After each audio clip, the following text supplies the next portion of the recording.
নির্ভীক মুসলিমরা সংগ্রামী জাত, ভয় করি না কোন জালিম শাহের কালো হাত। আমরা শাহজালাল, শাহপরাণ আর বীর তিতুমিরের জাতি, পিছপা কেন বেরিয়ে এসব ঘুষবে সকল দুর্গতি। আর নয় কোনো আর্তনাদ, কোনো মাজলুমের কান্না, শান্তি এনে এই জীবনে মুক্তির পথ জান্নাত।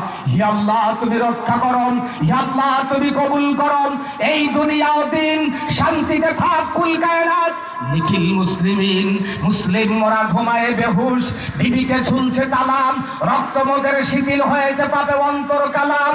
আসবে পথে আধার নেবে, তাই বলে কি রইবি থেমে, বারে বারে জ্বালবি বাতি, হয়তো বাতি চলবে না, তাই বলে তো ভীরুর মতো বসে থাকলে চলবে না। ভীরুর মতো বসে থাকলে কি চলবে? যতই আঘাত আসুক, যতই বাধা আসুক, আজকে ওই আজরাইল নামক ইসরাইল ফিলিস্তিনি মুসলমানদের রক্ত দিয়ে হোলি খেলতেছেন। ওই আমেরিকা, ব্রিটেন, রাশিয়া, ইরানের মুসলমানদের রক্ত দিয়ে হোলি খেলতেছেন। আমার বন্ধুগণ, কষায় বগি ভারতের মুসলমানদের রক্তে রঞ্জিত করে দেন, মসজিদগুলো টুকরা টুকরা করে দিচ্ছেন। তার উপরে মুসলমান কোনদিন পুরুষের মতো ঘরে বসে থাকতে পারে না। প্রয়োজন যদি হয় বাংলার জমিনে, আল্লাহর জমিনে আল্লাহর দিনকে বাস্তবায়ন করার জন্য, আল্লাহর ঘরকে রক্ষা করার জন্য, ফিলিস্তিনের মুসলমানদের রক্ষা করার জন্য যদি রক্ত দিতে হয়, জীবন দিতে হয়, কারা কারা হাসি মুখে জীবন দিতে রাজি আছেন দুহাত বলে আল্লাহকে দেখিয়ে দেন। আপনাদের কি ভয় করে? কিসের ভয়? আমরা মুসলমান, আমরা ঈমান নিয়ে বাঁচতে চাই, আমরা কোরআন নিয়ে বাঁচতে চাই, ঠিক না? আমার বন্ধুগণ, আমি সাধারণ কোনো মানুষের দোষ দেই না। বাংলাদেশে 5 লক্ষ মসজিদ, এই 5 লক্ষ মসজিদের ইমাম আর মুয়াজ্জিন, সর্বমোট 10 লক্ষ আলেম ওলামা যদি একই পথে, একই মতে, একই কথা বলতো, বাংলার জমিন থেকে নবীর দুশমন, কোরআনের দুশমন পালাতে বাধ্য হতো, ঠিক কিনা? কিন্তু এখন এক এক আলেম এক এক পথে, এক এক আলেম এক এক মতে, বিভিন্ন মতে ঘোরাফেরা করার কারণে বামপন্থীরা আল্লাহর জমিন থেকে আল্লাহর দিনকে বিদায় করে দেওয়ার জন্য চেষ্টা করতেছে। মনে বড় ব্যথা, মনে বড় কষ্ট। যদি বলেন কি ব্যথা, কি কষ্ট, ছোট্ট একটা উদাহরণ দিয়েই আমার আলোচনার দিকে এগিয়ে যেতে চাই। একদিন সকালে এক ভিক্ষুক সকালবেলা ভিক্ষা করতে গেছে। সর্বপ্রথমে তার বাড়িতে পা রেখেছে, যে তাকে স্বামী স্ত্রী দুইজন গরম ভাত আর গরম ডাউল রান্না করে খাওয়ার জন্য বসে গেছে। এমন তো অবস্থায় ভিক্ষুক সালাম দিয়ে বলছে, মা আমি অত্যন্ত ক্ষুধার্ত, আমাকে কিছু খেতে দিবা? আসলে মহিলাদের দিলটা একটু নরম, যার অন্তরটা হবে ভালো, তার অন্তরে জ্বালাবে আল্লাহ কোরআনের আলো। যার অন্তরে থাকবে হিংসা বিদ্বেষ, থাকবে না দিনের মায়া। আমার আল্লাহ বলতেছেন কিয়ামতের ময়দানে আমি দেখাবো না তার দয়া, আমার আরশের আজিমের নিচে পাবে না সে ছায়া, ঠিক কিনা?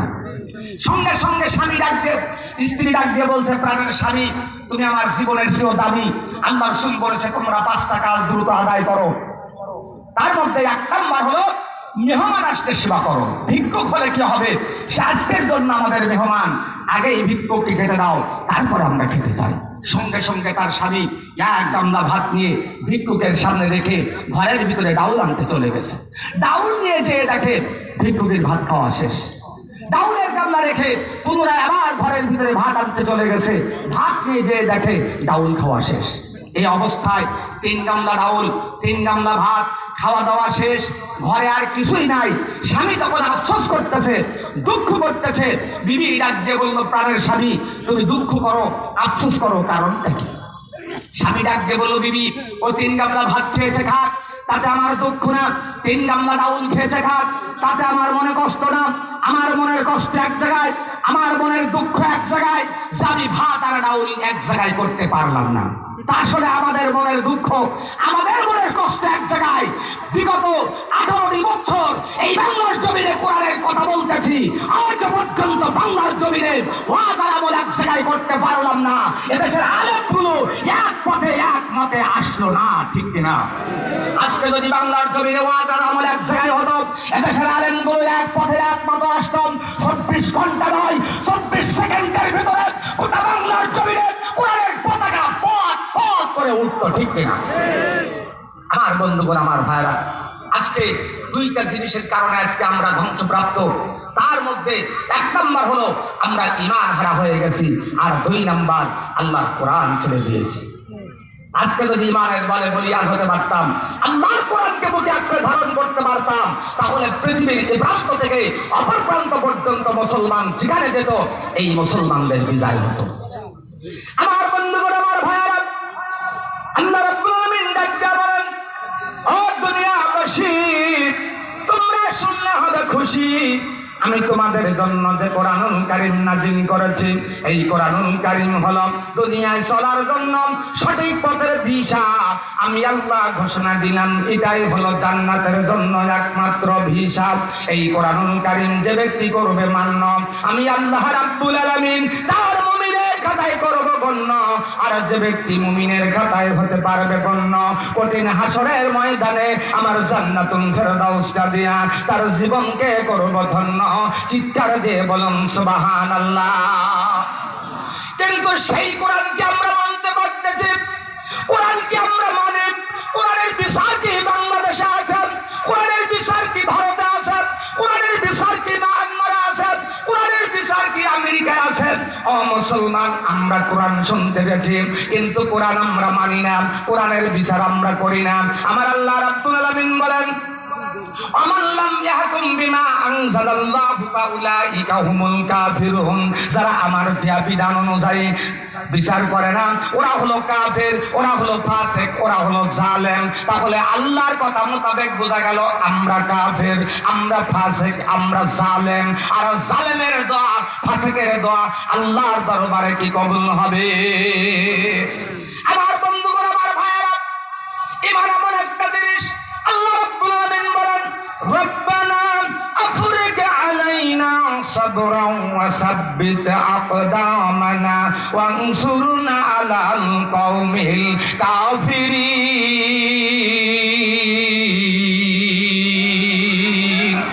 আল্লাহ আমাদেরকে সবর করার, ধৈর্য ধারণ করার ক্ষমতা দিয়ে দাও, আমাদের ঈমানকে মজবুত করে দিয়ে দাও, আমাদের ভিত্তিকে শক্ত করে দিয়ে দাও।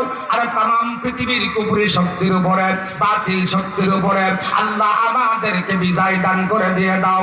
মুখে কালেমা, হাতে তলোয়ার, বুকে ইসলামী জোশ দুর্বার, হৃদয় লইয়া এশক আল্লাহর। চল আগে বাজবি শান, ভয় কিরে তোর গলায় তাবিজ, বাধা আছে পাক কোরআন, বাধা আছে পাক কোরআন। আমার বন্ধুগণ, তাহলে আমাদেরকে সবর করতে হবে, ঈমান আনতে হবে। ঈমান এমন একটা জিনিস, বলেন তো মাসিয়ার ঈমানের মূল্য আল্লাহর কাছে বেশি না ফেরাউনের রাজত্বের দাম আল্লাহর কাছে বেশি? মাসিয়ার ঈমানের মূল্য আল্লাহর কাছে অনেক অনেক অনেক বেশি। একজন ঈমানদার যখন মারা যায় তখন দুইটা আনন্দ পায়। এক নাম্বার আনন্দ, মৃত্যুর যন্ত্রণা থাকে না। দুই নাম্বার আনন্দ, একজন ঈমানদার আল্লাহর জান্নাত দেখতে দেখতে, হাসতে হাসতে ফাঁসির রশি গলায় দিয়ে হাসতে হাসতে আল্লাহর জমিন থেকে বিদায় হয়ে যায়। চিৎকার দিয়ে বলুন সুবহানাল্লাহ। আর বেঈমান জালিম যখন মারা যায় তখন তিনটা কষ্ট পায়। এক নাম্বার কষ্ট, দুনিয়ার সম্পদ ছেড়ে দেওয়া। দুই নাম্বার কষ্ট, মৃত্যুর যন্ত্রণা। তিন নাম্বার কষ্ট, জাহান্নাম দেখতে পাই। একান্ত আপনজনেরা আমার, এজন্য আমাদেরকে ঈমান আনতে হবে, সঙ্গে সঙ্গে আমল করতে হবে, আল্লাহর কোরআনকে বুকে আঁকড়ে ধারণ করতে হবে। বলেন তো, আমরা দুনিয়ার জগতে আসার আগে আমরা কোথায় ছিলাম? রুহু জগতে ছিলাম। তারপরে আসলাম কোথায়? পিতার পৃষ্ঠে। তারপরে কোথায়? মায়ের গর্ভে। তারপরে কোথায়? দুনিয়ার জগতে। এবার দুনিয়ার জগৎ ছেড়ে আমাদেরকে যেতে হবে কোথায়? কবর জগতে। সাজিয়ে গুজিয়ে দে মরে সজনী তোরা, সাজিয়ে গুজিয়ে দে মরে। আসমান কালো, জমিন কালো, কিছু তো লাগে না ভালো। আসমান কালো, জমিন কালো,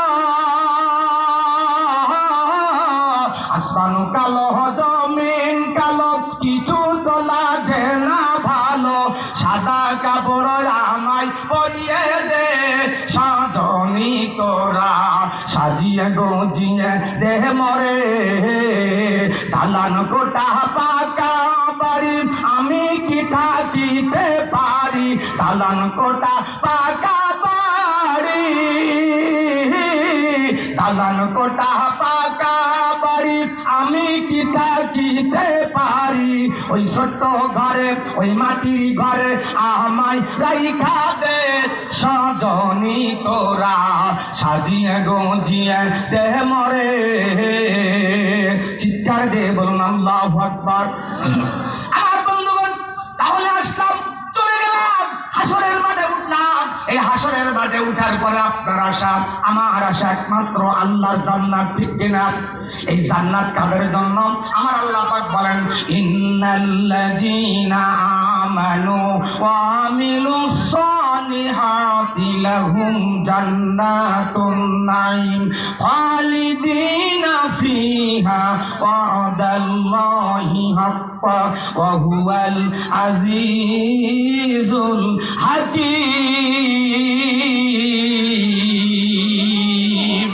সত্য মুসলমানদের জন্য রয়েছে নিয়ামতে ভরা জান্নাত, চিরকাল তারা তাতে অবস্থান করবে। এটা আল্লাহর পাক ওয়াদা করেছেন। কে জান্নাত দান করবেন? কাদেরকে? আমার বন্ধুগণ, আমার ভাইরা, এই দুনিয়ার জগৎ থেকে আল্লাহর জান্নাত পর্যন্ত পৌঁছাতে হলে মৃত্যুর পরে আল্লাহ পাক দুই জায়গায় পরীক্ষা করবে। এক নম্বর কবর জগতে, দুই নম্বর হাসরের মাঠে। আমার বন্ধুগণ, দুই জায়গায় পরীক্ষায় উত্তীর্ণ হয়ে আল্লাহর জান্নাতে যেতে হলে প্রত্যেকটা মানুষকে দুনিয়ার জগতে দুইটা আমল করতে হবে। এক নাম্বার ঈমান আনতে হবে, দুই নাম্বার আমল করতে হবে। আপনার জীবনে আপনি ভরি ভরি আমল করেছেন, কিন্তু আপনার ঈমান নাই, আপনার জন্য আল্লাহর জান্নাত নাই। কিন্তু ঈমান মজবুত আছে, আমল একটু কম করেছেন, আপনার আমার জন্য আল্লাহর জান্নাত আছে, ঠিক কিনা? আমার বন্ধুগণ, বলেন তো এই ঈমানের বাড়ি কোথায়? কেউ বলতে পারেন না? আমরা মুসলমান, আমরা ঈমানদার, ঈমানদারদের জন্য আল্লাহর জান্নাত, কিন্তু সেই ঈমানের বাড়ি কোথায় আমরা বলতে পারি না। আমাদের দিল হয়েছে শক্ত। এখন আমরা দুনিয়াদারির ভক্ত। অধিকাংশ মানুষগুলো গান বাজনায়, খেলাধুলায় মত্ত। আসলে আমরা এই কথা বলতে পারি কোন নায়ক, কোন গায়ক, কোন নায়িকা, কোন গায়িকা কেমন করে ডান্স করে, কেমন করে নাচ করে, এই কথা আমরা বলতে পারি, কিন্তু ঈমানের বাড়ি কোথায় আমরা বলতে পারি না। ঈমানের বাড়ি হলো কলবে। আমলের বাড়ি কোথায়? আমলের বাড়ি দুই কাঁধে।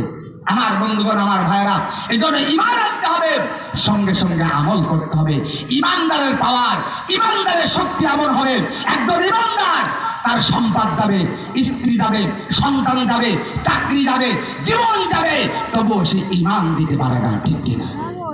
আমার বন্ধুগণ, আমার ভাইরা, সহিহ আল বুখারী প্রথম খণ্ডে কিতাবুল ওয়াহিতে হযরত আবু সুফিয়ান রাদিয়াল্লাহু তাআলা বর্ণনা করেছেন।